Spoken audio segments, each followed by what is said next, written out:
Hi எல்லோருக்கும் வணக்கங்க. Welcome to traditional bites channel. நம்ம இன்றைக்கி உளுந்து வடை எப்படி பண்ணுறதுன்னு பார்க்கலாங்க. இப்போ வாங்க நம்ம வீடியோக்குள்ளே போகலாம்.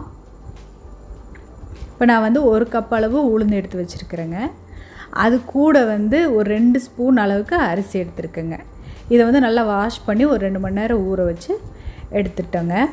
இதை இப்போ நம்ம அரைச்சி எடுத்துக்கலாம். இப்போ நான் கிரைண்டரில் தாங்க போடுறேன். நீங்கள் மிக்சியில் போடுறதுனால போட்டுக்கலாங்க. இதுக்கு தண்ணி தொளிச்சு தாங்க அரைக்கணும். ஒரே இதாக தண்ணி ஊற்றக்கூடாதுங்க. இப்போது மாவை அரைச்சிருச்சுங்க. இப்போ இந்த மாவு நம்ம உருட்டி பார்த்தோம்னா இந்த மாதிரி பந்து மாதிரி வரணுங்க. இது தாங்க பதம். இப்போ நம்ம மாவெல்லாம் ஒரு பவுலுக்கு மாற்றிக்கலாங்க. இப்போ மாவை அரைச்சி எடுத்தாச்சுங்க. இப்போ மாவு கூட சேர்க்க வேண்டிய பொருளெல்லாம் நம்ம பார்த்துக்கலாங்க.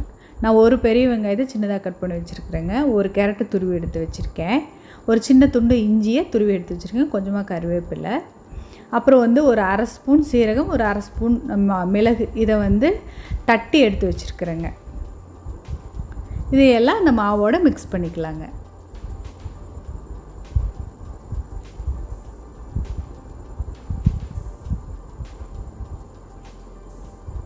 இப்போது நம்ம வடைக்கு தேவையான அளவு உப்பு சேர்த்து நல்லா கலக்கிக்கலாங்க.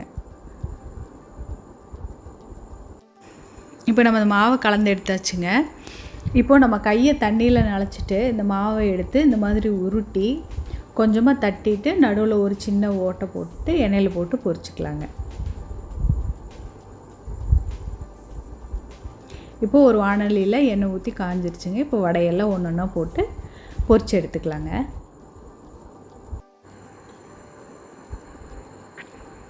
இப்போ இந்த வடையெல்லாம் 2 பக்கமும் திருப்பி போட்டு நல்லா செவந்து வர்ற அளவுக்கு பொரிச்சு எடுத்துக்கலாங்க.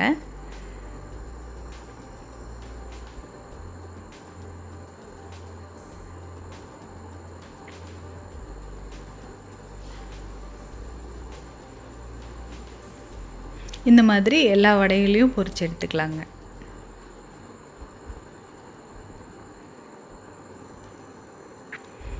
அவ்வளோதாங்க, நம்ம சாஃப்ட் அண்ட் கிறிஸ்பியான உளுந்து வடை ரெடி ஆயிடுச்சுங்க.